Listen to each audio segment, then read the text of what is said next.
Com certeza, filmes marcam muito a vida da gente, mas algumas trilhas sonoras podem marcar ainda mais que os filmes.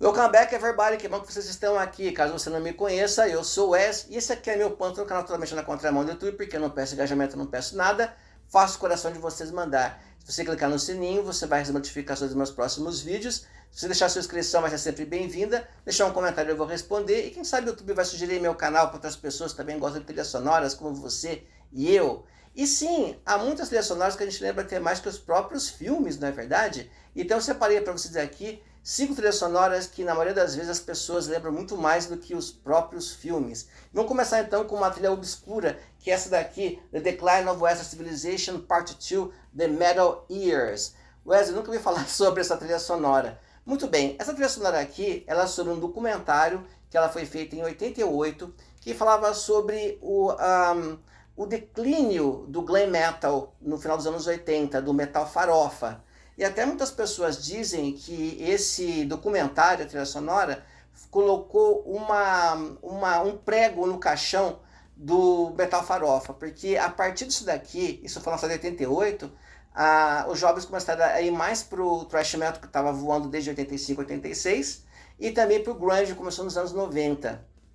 Muito bem, Wes, e sobre o que é esse documentário, The Decline of Western Civilization? Na verdade, é um documentário em 3 partes. A primeira parte é sobre o punk, sobre o punk rock. Depois o segundo sobre o declínio do metal. E a terceira não me lembro muito bem. Eu lembro muito bem desse daqui, porque esse aqui saiu em VHS no Brasil, esse documentário. E eu me lembro muito bem, molecão, assistir. E eu nem passou pela minha cabeça que um dia eu fosse conseguir comprar essa trilha sonora. E nesse documentário que eles falam sobre os excessos dos artistas daquela época do glam metal. Então aqui você tem entrevistas com Ozzy Osbourne, Alice Cooper, Faster Pussycat, aquela farofeira toda, aquele laque, e tem até uma cena que tem o Paul Stanley na cama com 2 groupies. É assim, tem uma cena também que eu acho que é um guitarrista de uma banda, eu não me lembro, faz tempo que eu não vejo esse documentário, que ele tá na piscina, a mãe dele tá do lado, e ele começa a falar sobre ganhar dinheiro, e aí ele joga a vodka nele mesmo, assim. Então, e aquilo realmente mostra esse documentário mostra o declínio mesmo do metal. Muito bem, mas o que é essa trilha sonora, afinal, Wes? Essa trilha sonora também contém aqui algumas músicas que não tem no filme, ou apenas algumas partes. Uma das mais importantes aqui é uma faixa Under My Wheels, que é originariamente gravada pelo Alice Cooper, acho que na década de 70, e aqui nessa trilha sonora ele tem participação dele, Alice Cooper, junto com Axl Rose, Izzy Stradlin e Slash. Então praticamente metade do Guns N' Roses que estava voando alto naquela época, ali no final dos anos 80.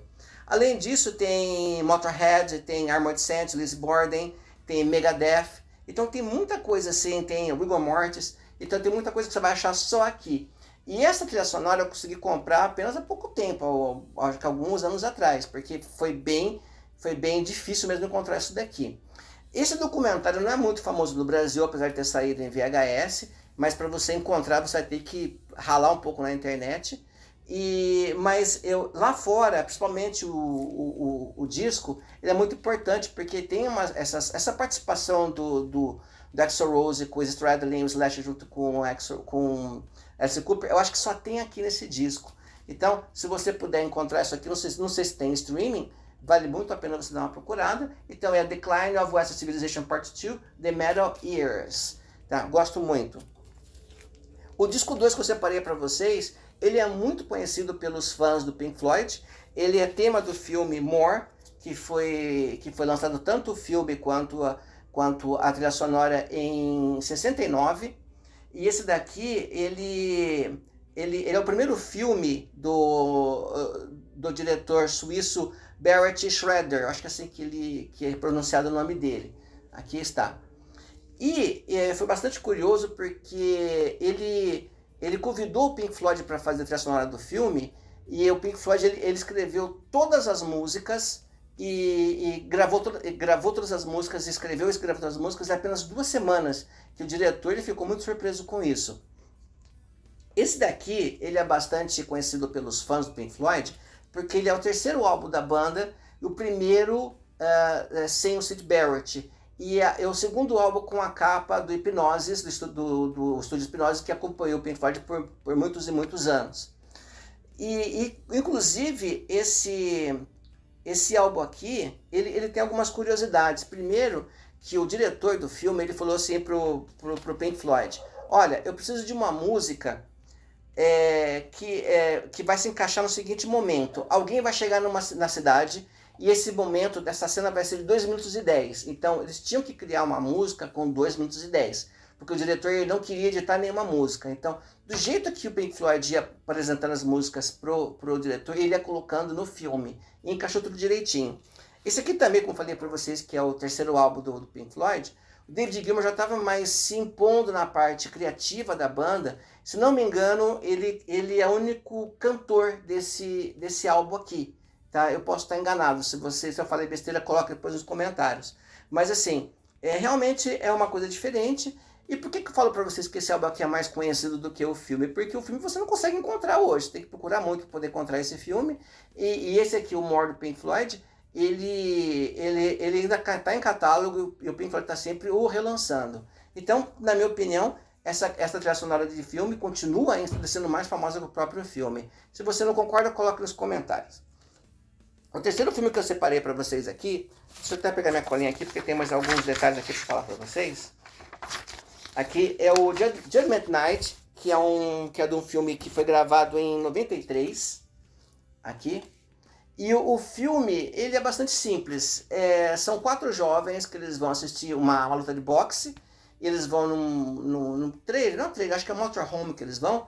E eles acabam ficando presos num congestionamento e acabam cortando um atalho para poder sair do congestionamento. Aí eles acabam caindo num bairro muito pobre, cheio de violência, e eles acabam testemunhando um assassinato. E aí eles vão ser perseguidos pelos assassinos, né? Uma premissa muito simples, você deve ter visto esse filme na sessão da tarde. Mas, por que essa trilha para mim é mais importante que o filme, na minha opinião? Pelo seguinte, desculpa pessoal, estou com a minha energia atacada aqui. É o seguinte, o produtor do filme, Happy Waters, que é produtor musical na verdade, ele teve uma ideia. Ele pensou assim, vamos fazer uma colaboração de artistas de música pesada com hip hop, que estava em alta em 93.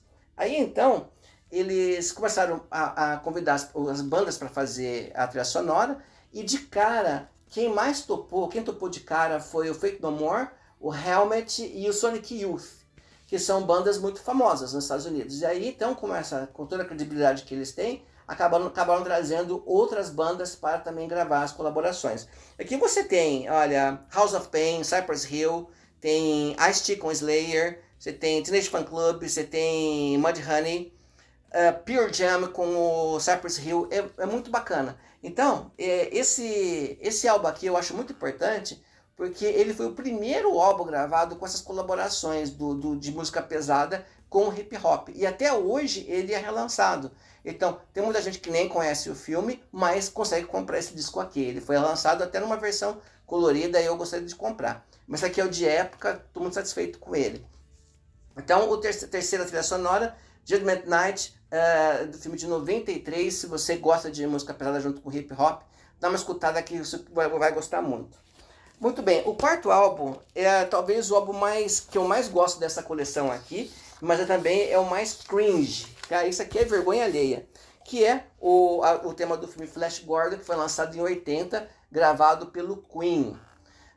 Bem, o Flash Gordon é um filme de ficção científica, que ele fez muito sucesso na época, né, nos anos 80, em 80, até mesmo porque ele veio de carona com Star Wars, que tinha sido lançado em 77.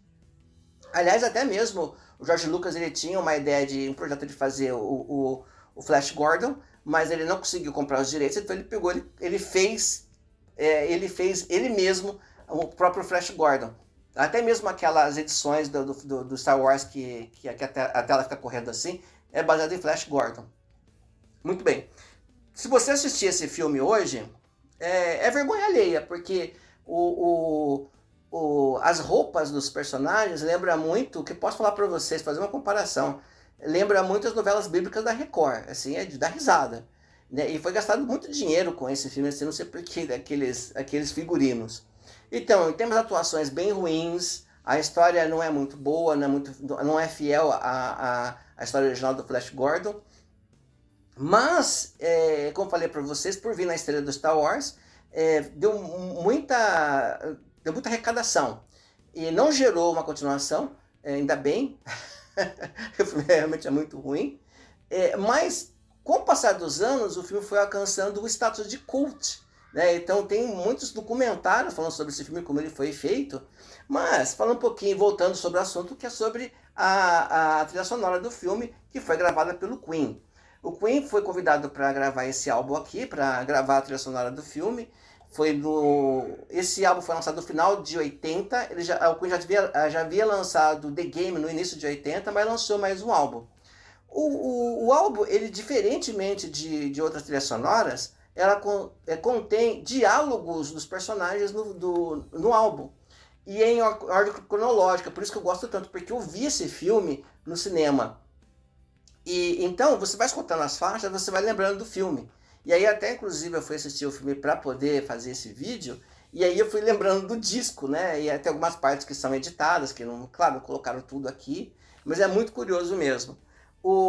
Esse disco aqui é praticamente todo instrumental, há apenas 2 faixas que tem letras e vocais do Freddie Mercury, porém, as partes de sintetizadores, de guitarra, e também de percussão são matadoras, né? Tem até a parte do casamento que tem a guitarra do Brian May, que ele toca a marcha nupcial, é realmente muito bacana mesmo, né? E no Brasil saiu muito bacana, porque saiu com o selo original, e saiu com encarte, igualzinho um importado, né?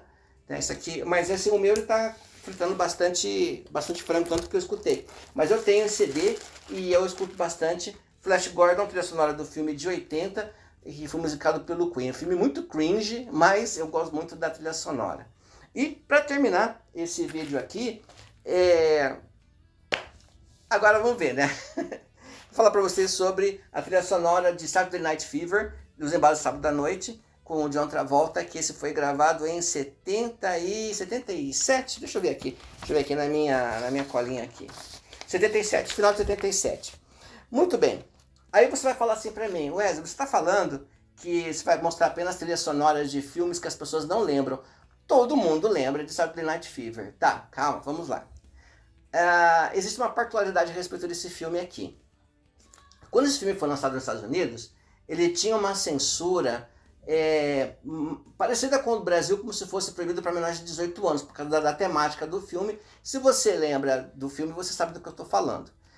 E acontece que, concomitante ao filme, foi lançada a trilha sonora e começou a vender muito.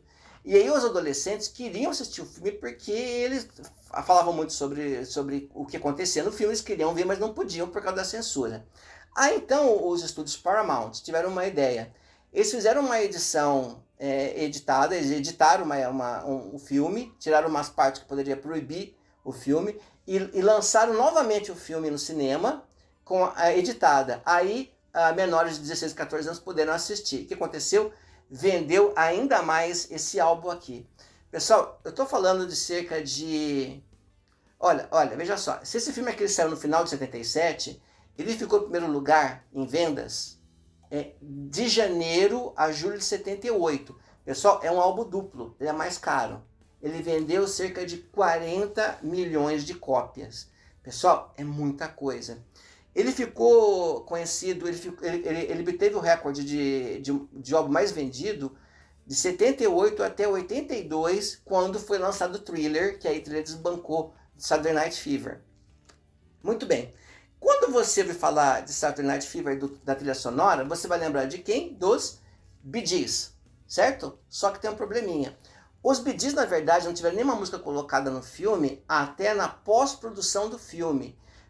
Quando o filme estava sendo feito ainda, o John Travolta ele deu uma entrevista, ele disse que ele dançava na casa de discoteca, na discoteca, ao som de Stevie Wonder.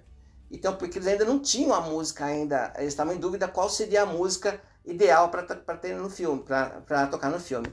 Aí então eles entraram em contato com os Bee Gees, né, os Brother Gibbs, que nem estavam nos Estados Unidos, acho que estavam na Europa, ou na França, se não me engano, e pediram para eles mandarem algumas músicas para colocar no filme. Disseram mais ou menos o que era sobre o filme. Eles mandaram 4 demos, eles gostaram, mas falaram assim, não é para fazer isso um pouco mais dançante?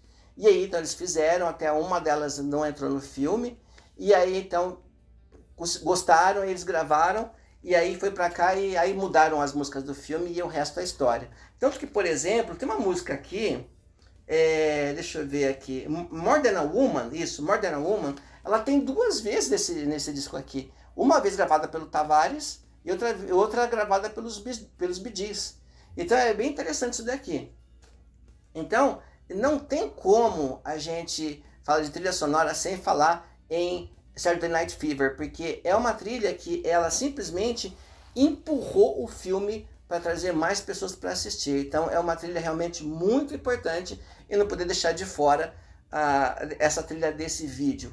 Agora eu quero saber de vocês, qual que é a trilha sonora do coração de vocês, com aquela que mexe muito com vocês? E qual que é o motivo? Porque te traz lembranças, te traz saudosismo de um filme que você viu, ou é uma faixa específica que você vai falar? Porque também existem filmes que tem aquela faixa inédita da sua banda do coração, só tem ali. Então coloca nos comentários, tá? Pessoal, um abraço e até o próximo vídeo.